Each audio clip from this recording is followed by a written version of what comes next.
If your Florida home is in a trust, are you still protected by the Homestead Exemption? The answer could save or cost your family thousands of dollars in taxes, legal fees, and even creditor claims. This is one of those situations where doing it almost right isn't good enough. I'm Mitch Green of Kramer Green, a Florida estate planning firm. I've seen a lot of well-meaning homeowners put their property into a trust for protection only to lose major benefits because the trust wasn't written the right way. If you're watching from the blog, I've also laid out a detailed description below, so be sure to read all the way through.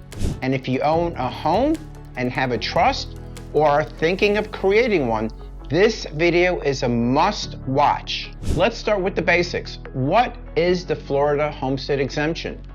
It is not just a tax break, though that's part of it.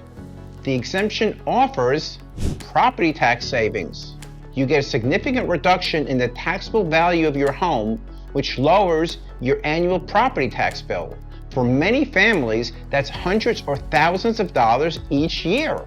But that only applies if the property is your primary residence. If it's a vacation home or investment property, no dice. Next is credit protection. Florida is one of the most generous states in the country when it comes to protecting your home from creditors.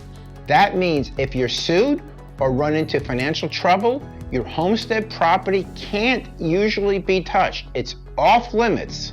Florida law says you can't just leave your homestead to anyone you want if you have a spouse or a minor child.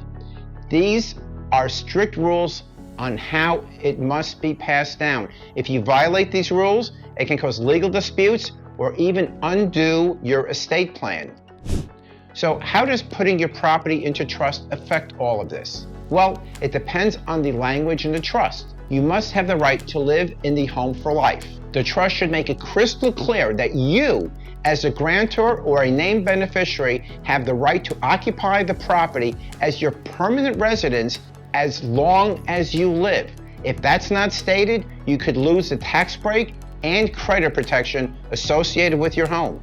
Second, you must occupy the home as your primary residence. Simply owning the home through a trust is not enough. You still must live there and be a Florida resident. This means voter registration, a driver's license, and everything else that proves that this is your home base.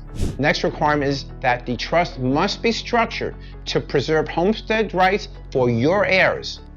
If you want your children or spouse to inherit the home and continue the protections, the trust must say so. Otherwise, the house may lose its protected status when you pass, and the beneficiaries could be exposed to creditors or forced to sell.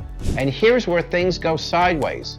Many people download trust templates or copy someone else's documents, thinking it's all the same.